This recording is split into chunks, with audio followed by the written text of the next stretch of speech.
Oleh karena itu, dalam kesempatan ini saya membawakan 10 kata.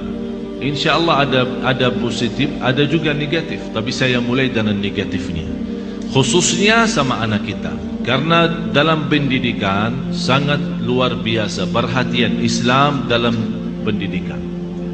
Islam sangat memperhatikan pendidikan anak kita, sistem pendidikan anak kita, perhatian kepada anak kita. Karena ini semuanya pengaruh. Semuanya pengaruh. Ucapan kita, berlaku kita di hadapan anak kita. 10 kata yang merusakkan perasaan dan hati anak kita. Yang pertama, kita suka mencaci maki anak kita.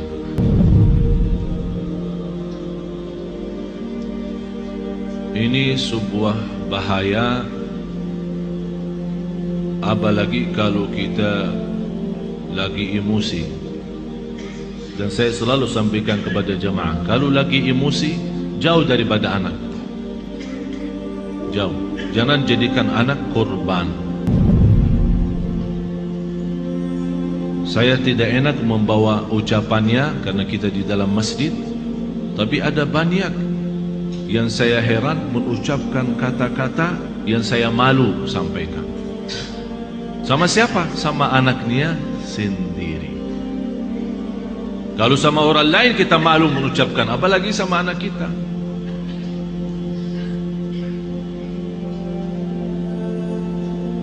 Jadi salah satu kata yang pertama dari 10 adalah caci maki.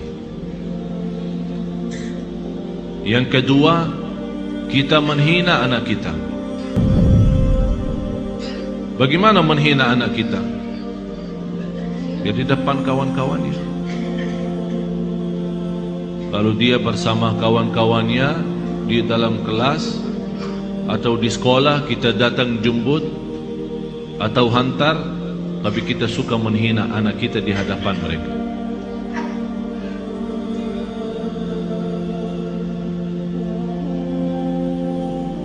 Malah ada yang pernah berkata, saking menghina anaknya, saya heran bagaimana bisa punya anak seperti kamu. Apalagi di depan orang, di depan kawan-kawannya.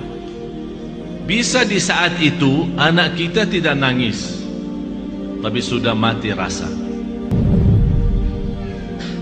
Sudah mati rasa. Akhirnya menjadi hati kecil. Susah kita bina untuk menjadi anak salih salihah karena kita sudah hancur duluan. Sudah kita hancurkan duluan. Itu yang saya selalu sampaikan. Itulah namanya durhaka orang tua kepada anak sebelum anak durhaka kepada orang tua.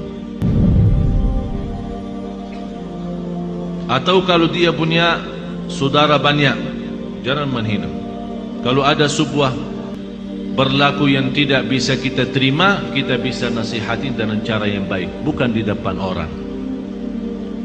Karena itu namanya nasihah, bukan fadihah. Nasihah adalah mengingatkan dengan cara yang baik, tapi fadihah membukakan aibnya di hadapan orang. Alasannya, niat saya menasihatin.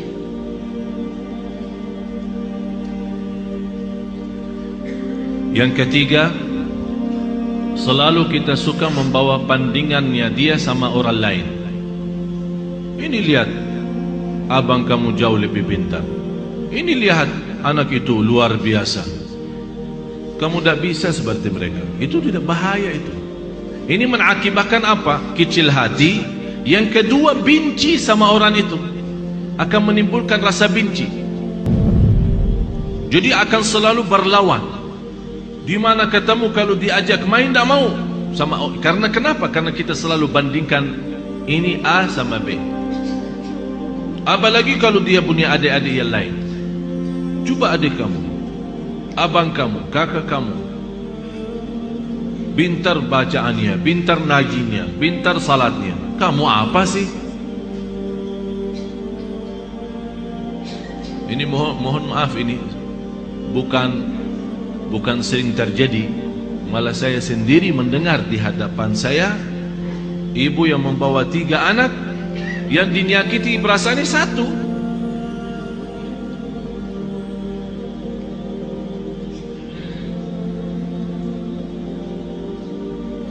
Bahaya lidah itu, bahaya. Jadi jangan kita membandingkan anak sama orang lain. Mohon maaf, kita yang dewasa aja, kalau ada orang membandingkan kita sama orang lain, kita tersinggung. Apalagi anak kita. Kita ada yang dewasa yang sudah faham, mengerti, bisa mengerti maksudnya orang, bisa mengerti tujuannya orang, kita bisa tersinggung. Apalagi anak kita.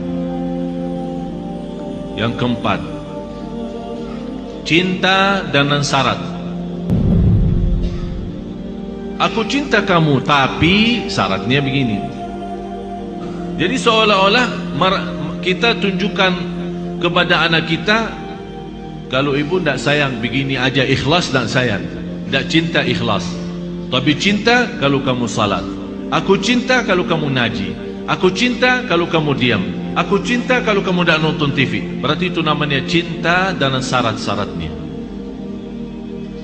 Kalau mau cinta ya cinta, tidak usah pakai syarat. Tidak usah pakai syarat-syaratan. Ini anak kita. Mau cinta ya cinta. Cinta yang normal, kasih sayang, yang wajar dan yang wajib bagi kita sebagai orang tua, memberikan kasih sayang dan rasa cinta kepada anak kita. Kalau kita yang tidak menunjukkan rasa cinta kepada anak kita, dia akan lama-lama melarikan diri kepada orang lain. Memang mohon maaf Bapak Ibu, bisa anak kita karena dia kecil tidak mengerti menyampaikan perasaannya, tapi dia mampu menyampaikan perasaannya dari hal berlakunya.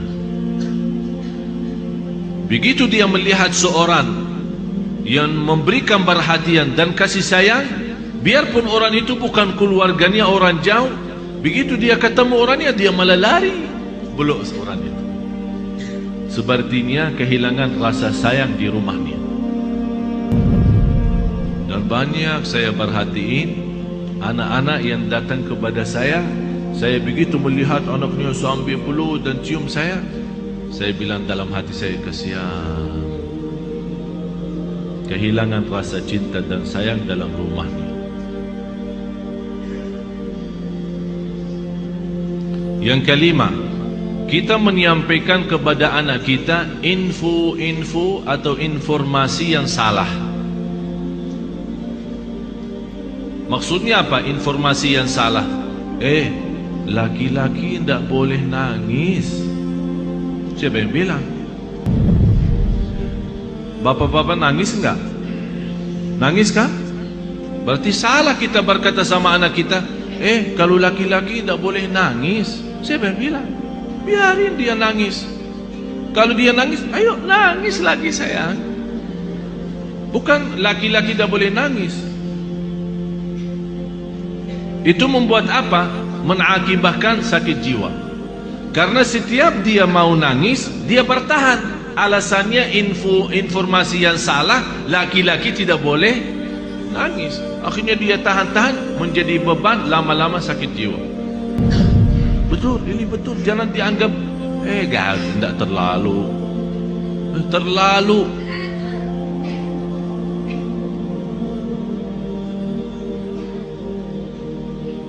Yang keenam, ini yang lebih bahaya.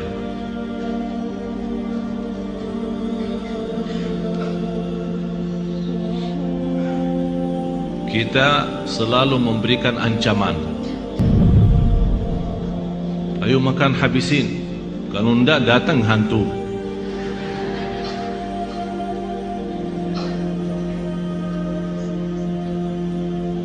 Mau tidur enggak? Kalau kamu tidak tidur, nanti datang hantu, temanin. Ini selalu kita, niat kita apa? Niat kita supaya dia cepat tidur, tapi mengakibatkan dalam perasaannya banyak hal yang tidak bagus. Padahal anak kita dari sisi psikologi jiwa dan akal, dari usia 2 tahun sampai 6 tahun dia mampu menguasai 7 bahasa.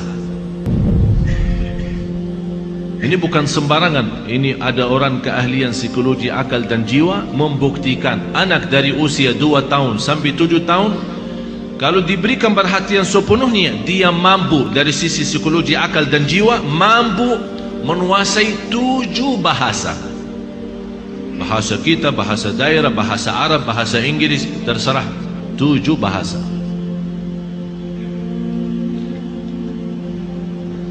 Tapi kenapa kita sia-siakan kesempatan ini yang masih luar biasa? Kenapa kita siakan?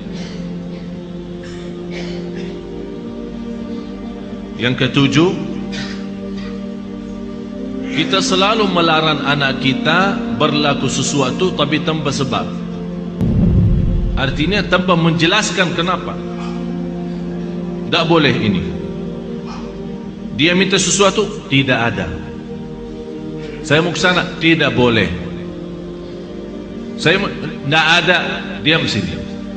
Jadi kita suka larang, tidak boleh, tidak ada, tidak bisa, tapi kita tambah menjelaskan sebabnya.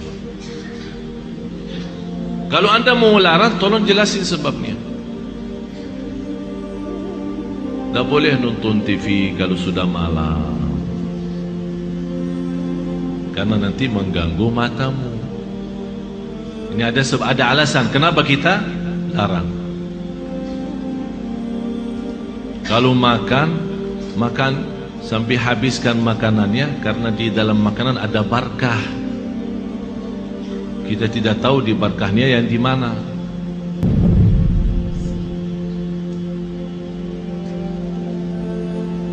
Jangan nonton TV, ayo sana tidur.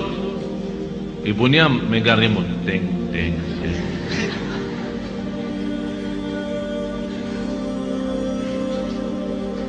Anak kita bisa pendiam ya. Mungkin ada di antara anak ibu-ibu yang suka lawan, tapi ada yang diam sudah masuk ke kamarnya.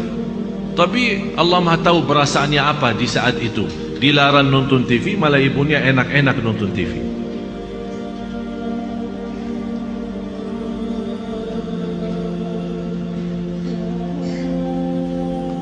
Banyak hal Bapak Ibu yang perlu kita perbaiki. Banyak. Kalau kita memang ingin bukan hanya doa mengharapkan anak salih salihah, tapi ada contoh baik, ucapan yang baik. Yang ke-8,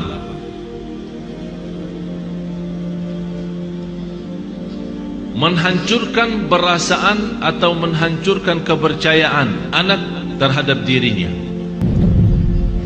Kamu bodoh selama-lamanya, tak bakal jadi pintar. Astagfirullahaladzim, ada orang sejahat itu. Jadi walaupun dia sudah ada niat untuk berikhtiar, berusaha, kita sudah habis-habisan, tak ada. Memang kamu diciptakan oleh Allah bodoh seperti ini. Saya nyesal punya anak seperti kamu. Saya benci hari kelahiran kamu. Bapak Ibu, saya mengucapkan ini bukan dari saya. Saya punya telinga mendengar apa yang kata orang. Masa saya benci hari kelahiranku, hari kelahiran kamu? Jadi seolah-olah mengikatkan hari kelahiran anak kita hari misal Sabtu. Jadi saya benci Sabtu gara-gara kamu. Ya Allah, ini sudah betul-betul menghancurkan total anak kita. Yang ke-9, kita berdoa terhadap anak kita doa yang buruk. Saking kesal perasaan kita sama anak kita, dan dia keluar dari rumah tanpa minta izin dan ridha kita, langsung kita, mudah-mudahan kamu celaka. Rasulullah sallallahu alaihi wasallam melarang orang tua mendoakan anaknya buruk. Kalau terjadi diijabah doanya akan nyesal, kata Rasulullah. Biarpun ibunya, biarpun bapaknya betul-betul sakit hati sama anak, begitu dia mendoakan celaka, terjadi kecelakaan itu, pasti dia nyesal dan sedih, bisa nangis, dan bisa tidak memaafkan dirinya terhadap apa yang telah dia ucapkan. Kalau anda tidak mampu saking sakit hati sama anak kita, tidak bisa mendoakan baik, kembali lagi lebih baik diam. Kalau tidak bisa berdoa baik, lebih baik diam. Tapi bahaya, jangan mendoakan anak ini celaka. Yang ke-10, kita suka membongkar dan membuka aib anak kita di hadapan orang lain.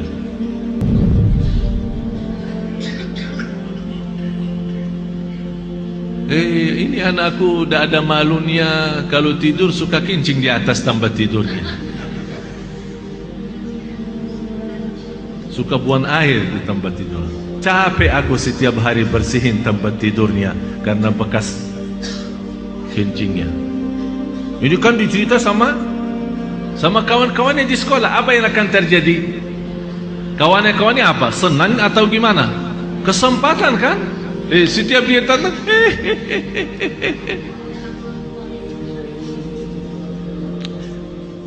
Astaghfirullahaladzim. Kita istighfar.